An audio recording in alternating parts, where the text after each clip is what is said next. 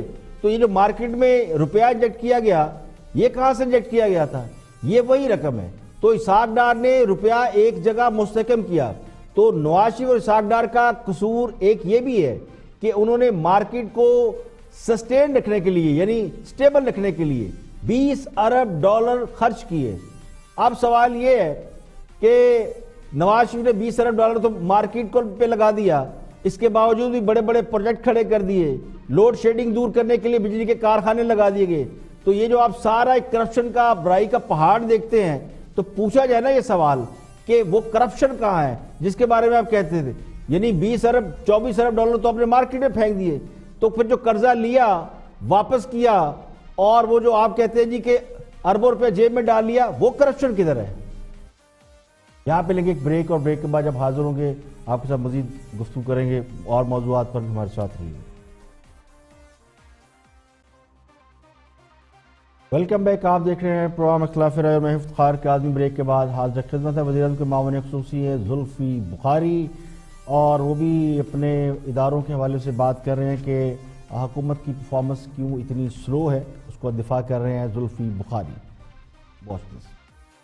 خان صاحب بالکل نہیں، ایسی بالکل بات نہیں ہے۔ اس لیے خان صاحب نے ایک سیٹرڈے کو ایک ایمرجنسی میٹنگ رکھی ہے کہ ہم کیسے امیڈیٹلی ریلیف دیں، چاہے وہ ان دا باکس سولوشن ہو، چاہے وہ out of the box solution ہو۔ خان صاحب نے صاف صاف کہہ دیا کہ مجھے ان 5 چیزوں پہ سولوشن چاہیے، چاہے جیسے بھی ہو۔ تو وہ ایک بہت اسٹرانگ میسج کیا ہے کہ ہم بالکل اس پہ نہیں، ہم نے ہار مانی۔ اور پھر سے میں واپس آتا ہوں آپ کی مہنگائی کا۔ دیکھیں لائک آئی سیڈ کہ جو مافیاز جو کریٹ ہوتے ہیں وہ اس لیے کریٹ ہوتے ہیں کیونکہ سسٹم کرپٹ ہوتا ہے۔ آپ ان کو سپیس دیتے ہیں، وہ اس کے اندر آتے ہیں۔ اب رانا سونا چاہے جہانگیر صاحب کے بارے میں بولیں، خسرو صاحب کے بارے میں جو بھی بولیں، بات یہ کہ بالکل مافیاز ہیں، بالکل ان کو ایک عادت سی ہوئی ہے۔ تو مافیاز نے اپنا رول تبھی پلے کرتے ہیں جب وہ تھریٹنڈ ہوتے ہیں، جب ان کو خوف ہوتا ہے کہ ہمیں توڑنے کی کوشش کر رہے ہیں، ہمیں نکالنے کی کوشش کر رہے ہیں۔ جو ہماری کوشش ہے وہ کوشش آپ کی وزارت میں ہے مافیا، آپ کو تو نہیں روکتا کام کرنے سے؟ میری وزارت میں میں سمجھتا ہوں کہ ایک قسم کا مافیا ہے، بالکل ہے۔ میں سمجھتا ہوں کہ ہر ادارے میں ایک قسم، دیکھیں مریم میں آپ کو یہ بتاتا ہوں کہ جو سب سے بڑی قسم کی کرپشن ہوتی ہے نا، وہ یہ نہیں ہے کہ فسکل کرپشن ہے، وہ یہ نہیں ہے کہ شہباز شریف نے اس چیز کے لیے کک بیک لیا یا اس نے اس کے لیے کک بیک لیا۔ پیسے کی کرپشن ہے، جو پیسے کی کرپشن ہے وہ سب سے بڑی کرپشن نہیں ہوتی۔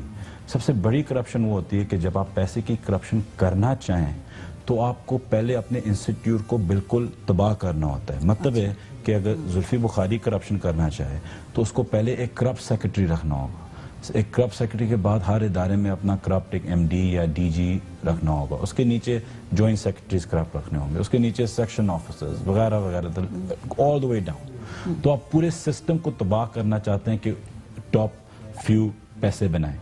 تو جب کرپشن ہوتی ہے آپ پورے اداروں کو، تو جو آپ بات کریں کہ میرے ادارے میں ہر ادارہ تباہ ہے، اور تباہ کیوں ہے؟ کیونکہ اوپر سے کرپشن۔ آسان سا سوال ہے، اگر ملک کے سارے ادارے تباہ ہو گئے تو کیا یہ ملک تمیز گنڈوں پر چل رہا ہے؟ یعنی ادارے کا سربراہ کرپٹ بندے کو لگا کر مال بنایا جاتا ہے، تو اس ادارے کے سربراہ کو تبدیل کرنا کس کا کام ہے؟ اور یہ کون سا مشکل کام ہے؟ حکومت 150-200 سے زیادہ ادارے نہیں چلاتی۔ اگر اسے ان اداروں کو ٹھیک کرنے کے لیے پورے ملک سے 200-400 ایماندار لوگ بھی نہیں مل رہے، تو پھر تو یہ شرم سے ڈوب مرنے کا مقام ہے۔ جب ادارے کا سربراہ کسی ایماندار بندے کو لگائیں گے تو کیا وہ نیچے کرپشن ہونے دے گا؟ اس بات کا تو سوال ہی پیدا نہیں ہوتا. محض پروپوگنڈے کے زور پر یہ ثابت کرنا کہ پورا معاشرہ کرپٹ ہے یا نظام ٹھیک نہیں ہے، یہ درست عمل نہیں ہے. یعنی ناچ نہ آئے تو آنگن ٹیڑھا کہہ دینے سے آنگن ٹیڑھا تو نہیں ہو جاتا. میں اس دلیل کو نہیں مانتا کہ حکومت کی کارکردگی اس لیے اچھی نہیں کہ ادارے ٹھیک کام نہیں کر رہے، تو پھر یہ جو اوپر وزیر ہے، یہ جو مشیر ہے، یہ کس کام کے لیے ہے؟ اصل مسئلہ لیڈرشپ کا ہے اور مینٹیلٹی کا ہے، سوچ کا ہے، اور اس سے بھی اہم مسئلہ قابلیت کا ہے. جن لوگوں کی قابلیت صرف پرائم منسٹر کا دوست ہونا یا ان کی گڈ بک میں ہونا ہے، جنہوں نے کبھی الیکشن نہ لڑا ہو، جو براہ راست وزارتوں پر لینڈ کر گئے ہوں، جن کی ساری عمر کاروبار اور مال بنانے میں گزری ہو، بزنس مین ہو، جن کے سٹیکس بھی ملک میں نہ ہوں اور جن کے دامن پر خود بھی بہت سارے چھینٹے ہوں، جن کی نیشنلٹی پر بھی سوال اٹھائے جاتے ہوں، وہ قوم کو کرپشن کا میکنزم سمجھا رہے ہیں یا پھر بڑی معذرت کے ساتھ قوم کو بدزن کر رہے ہیں؟ آگے بڑھتے ہیں اور ایاز امیر کالمسٹ بھی ہیں، تجزیہ نگار بھی ہیں، تھنک ٹینک میں گفتگو کر رہے ہیں کہ یہ جو کہا جاتا ہے نااہلی ہے یا مافیاز ہیں، اس کے پیچھے کیا چیز ہے؟ ایاز امیر اپنا انالیسس دے رہے، ذرا دیکھتے ہیں کہ وہ کیا فرماتے ہیں. ایک آئٹم ہے کہ گندم کی جو قیمت ہے وہ حکومت مقرر کرتی ہے دو وجوہات کے لیے، ایک عوام کے لیے وہ دستیاب ہو، دوسرا یہ کہ جو کاشت کرتا ہے اس کو انسینٹیو ملے کہ وہ زیادہ رقبہ جو ہے گندم کے لیے وہ کاشت کرے.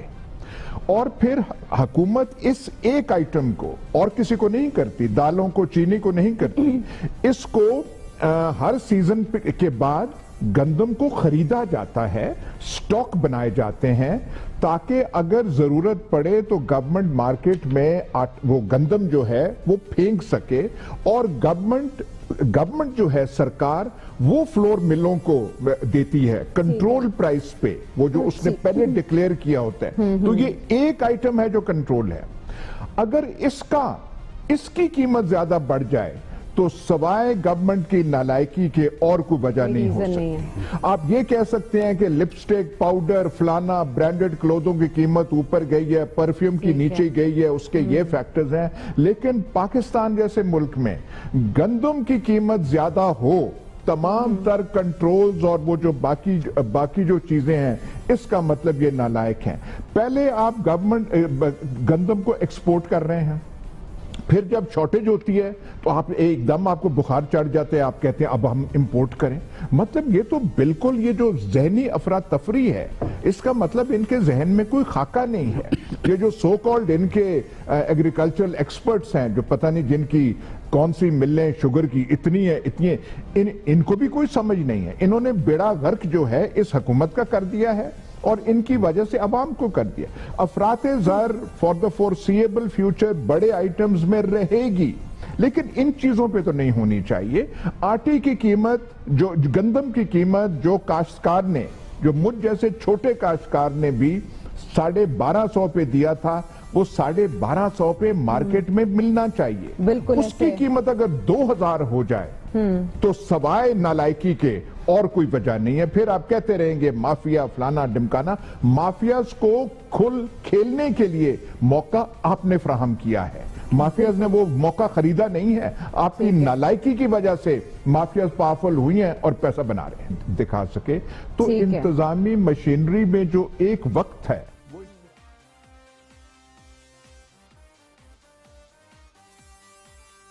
دیکھیے نواز شریف یا ان کی جماعت پر جو سب سے بڑا الزام تھا، یہ ایک تاثر تھا جب نواز شریف حکومت میں تھے، وہ یہ تھا کہ وہ نظام پر قابض ہو گئے.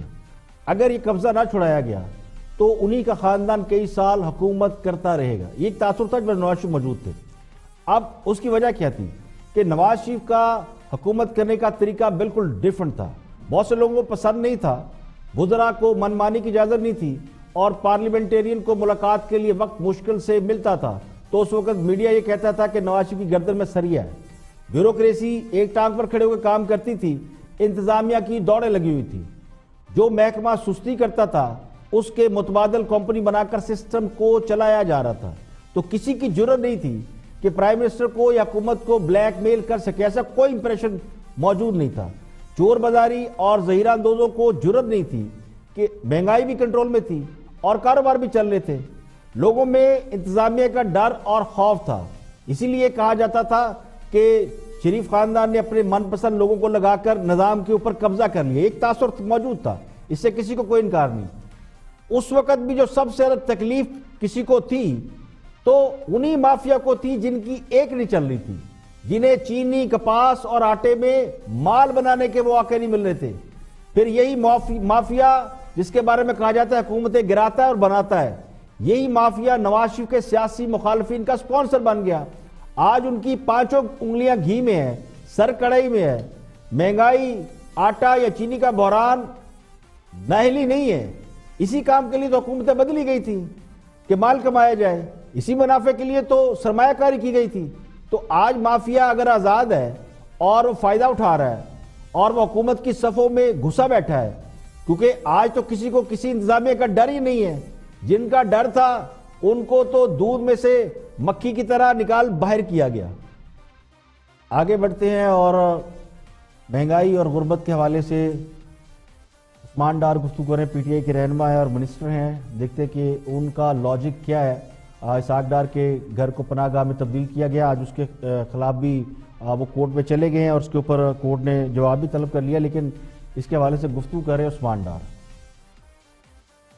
بندے کو لنگر نہیں کھول کے دے سکتے, یہ کس پالیسی پہ آپ چل پڑے ہیں؟ لوگوں کی اکنامک کنڈیشن ٹھیک کرنی ہے تو لنگر خانے نہیں بلکہ جاب اپرچونٹیز کریٹ کرنی ہوں گی.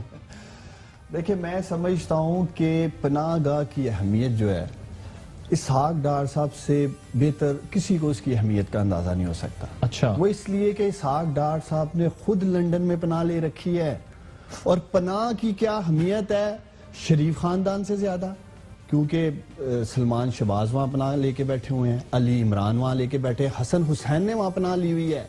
تو شریف خاندان اور اسحاق ڈار صاحب سے زیادہ پناہ گاہ کی کیا اہمیت ہے اندازہ نہیں. وہ خوش ہوں گے اندر سے کہ چلیں وہ اسکانڈر ہیں, اشتہاری ہیں, وہ الگ بات ہے. آج انہیں پاکستان کی عدالتوں سے ریلیف بھی مل رہا ہے, ضمانتیں بھی ہو رہی ہیں.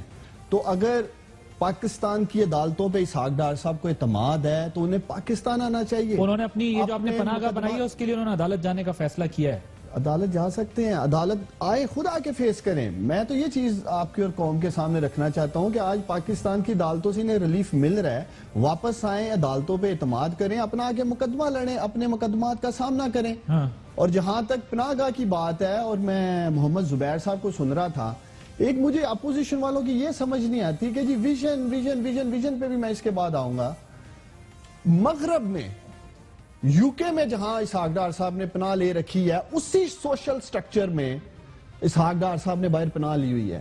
جس سوشل سٹرکچر کو اپوزیشن آج جس کی بنیاد وزیر اعظم عمران خان صاحب نے احساس پروگرام کی شکل میں, ہمارا پناہ گاہ کا جو پروجیکٹ ہے اس کی شکل میں, ہیلتھ کارڈ کو لے لیں, مختلف جو ہمارے فلائی پروگرامز چل رہے ہیں, ہر معاشرے میں ایک سوشل سٹرکچر ایگزسٹ کرتا ہے.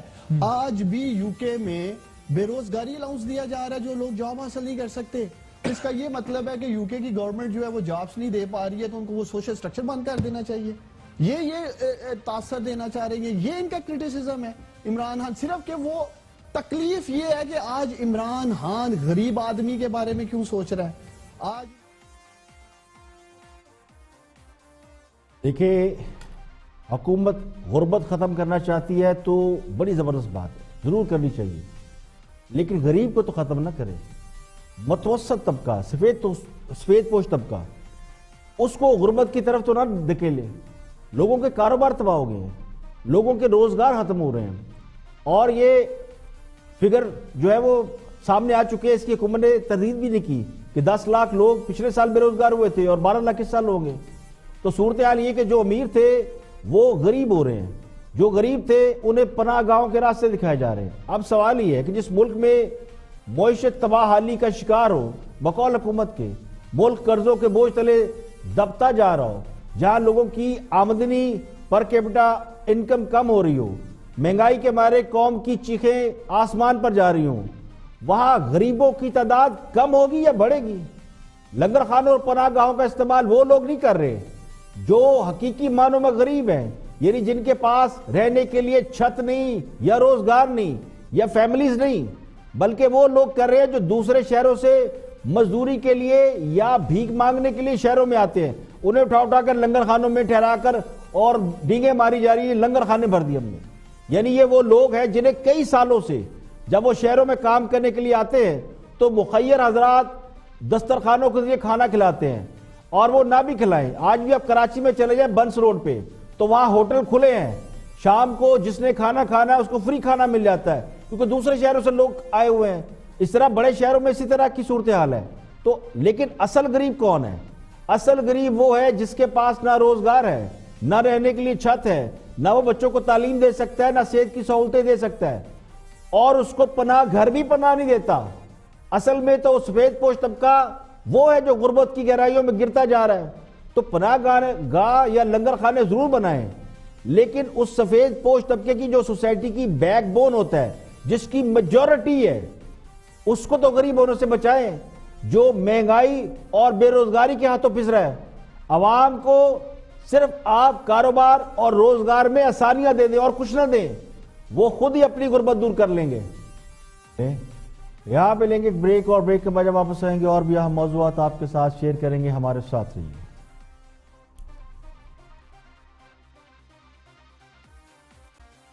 Welcome back. آپ دیکھ رہے ہیں پروگرام اختلاف رائے اور میں ہوں افتخار کاظمی. آگے بڑھتے ہیں اور بات کرتے ہیں مولانا فضل الرحمان کے حوالے سے. مولانا فضل الرحمان نے لاہور کے دورے کے دوران یہ انکشاف کیا کہ چودھری پرویز الہی نے ان سے 3 ماہ میں انتخابات کرانے کا وعدہ کیا تھا, اور بعض اہم شخصیات جن میں پرائم منسٹر بھی شامل ہیں ان کے استعفے کی بات بھی کی تھی.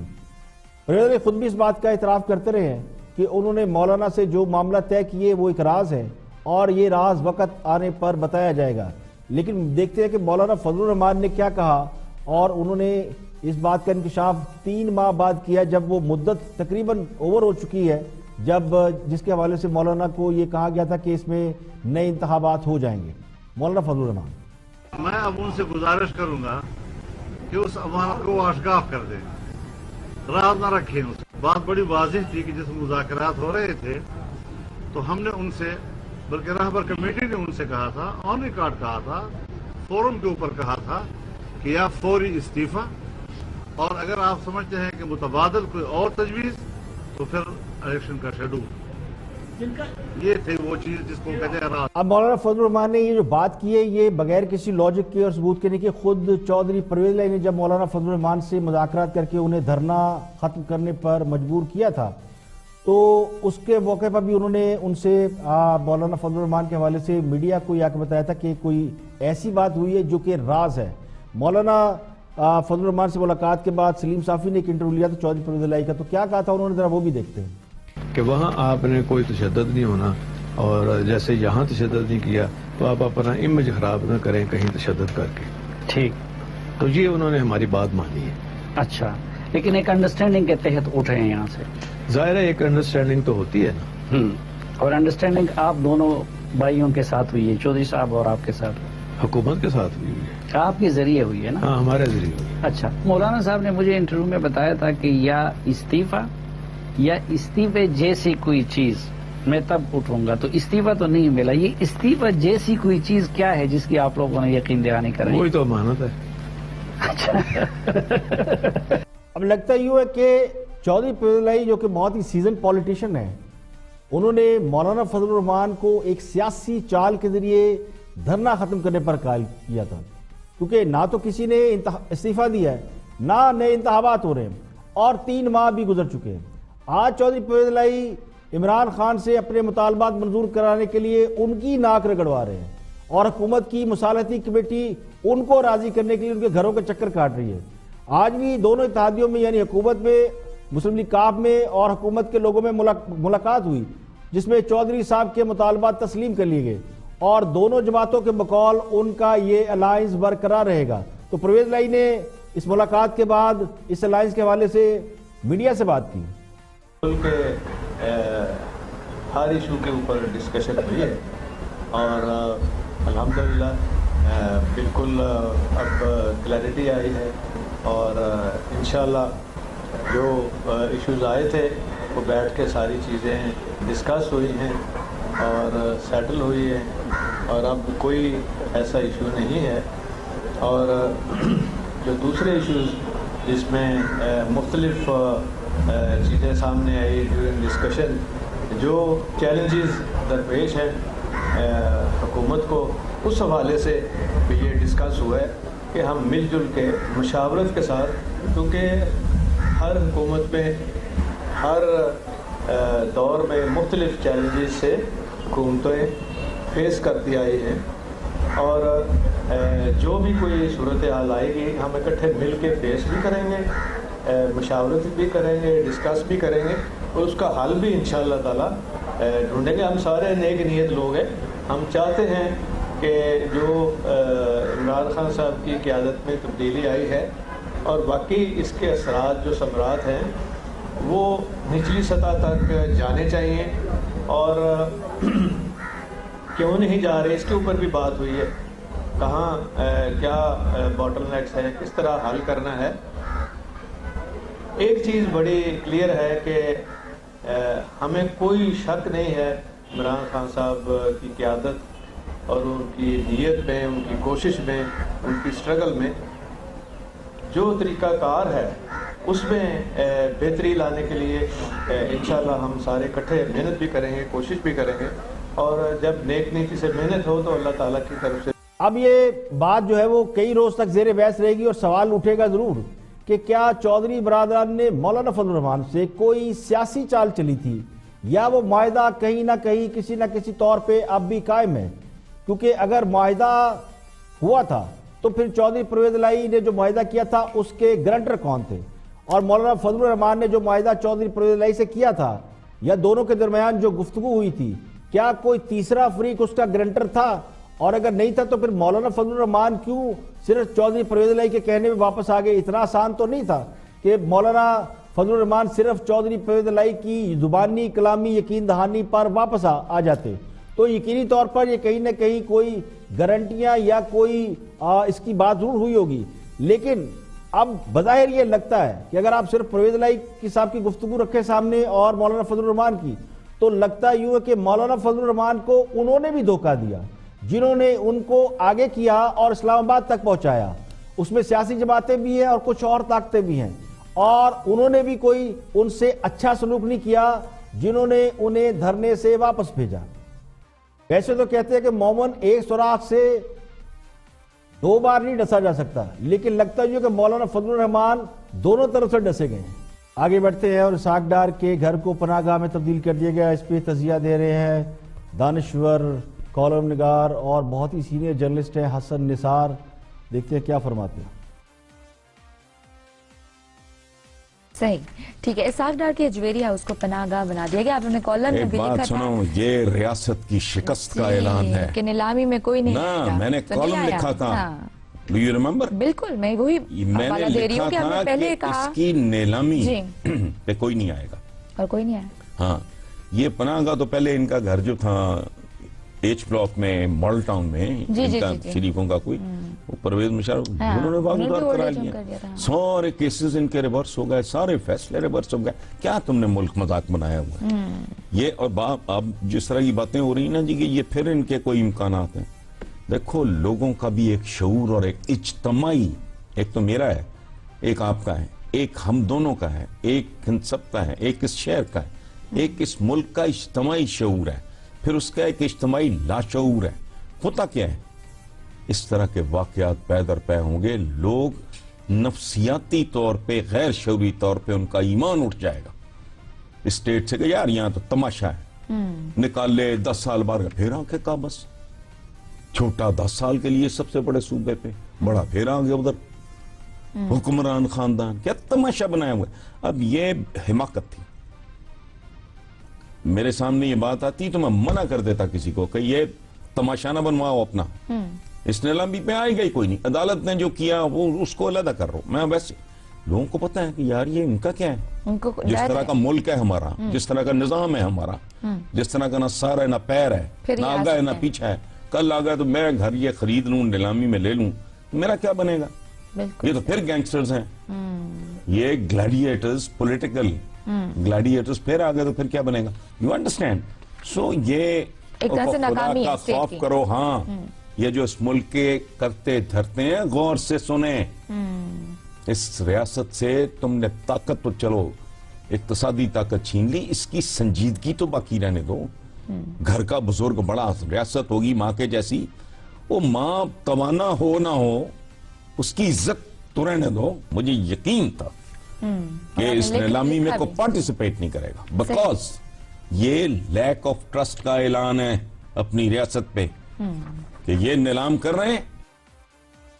دیکھیں, پہلی بات تو یہ کہ میرا گمان یہ کہ اسحاق ڈار کے گھر کو پناہ گاہ میں تبدیل کر کے حکومت نے کوئی نیک نامی نہیں کمائی, بلکہ سیاسی مخالفین کے خلاف انتقامی کارروائی کے تاثر کو اور مضبوط کیا ہے.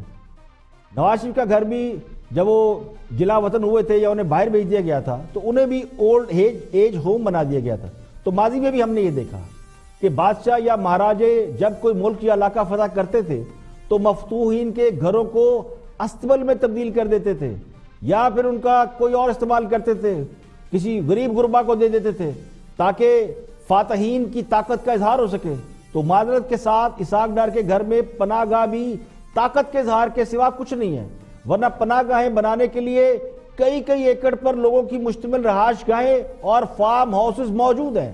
اب جو لوگ یہ تاثر دے رہے کہ اسحاق ڈار کا گھر اس لیے کسی نے نیلامی میں نہیں خریدا کہ لوگ ان سے ڈرتے تھے, تو پھر یہ گھر ان لوگوں کو تو خرید لینا چاہیے تھا جو ان سے بالکل نہیں ڈرتے. ویسے بھی نیلامی سے قبل اسحاق ڈار کے گھر کا سٹے آرڈر ہو چکا تھا, اس عدالت نے گھر کو نیلام کرنے سے روکا تھا, اور یہ تاثر عام ہو چکا ہے. بلکہ اب بھی لوگ یہی بات کرتے ہیں کہ اسحاق ڈار کے گھر کو پناہ گاہ بنانے کے پیچھے مقصد جو ہے وہ سوائے سیاسی مخالفین سے انتقام لینے کے علاوہ کوئی مقصد نہیں ہے. ویسے بھی بہت سے لوگ جانتے ہیں کہ اسحاق ڈار سے بہت سی طاقتوں کو اور کون سی طاقتوں کو خصوصی محبت ہے. آج کے لیے اتنا ہی, کل پھر حاضر ہوں گے مزید خبروں, تبصروں, تجزیوں کے ساتھ. پروگرام اختلاف رائے سے افتخار کاظمی کو اجازت دیں. اپنا بہت بہت خیال رکھیے.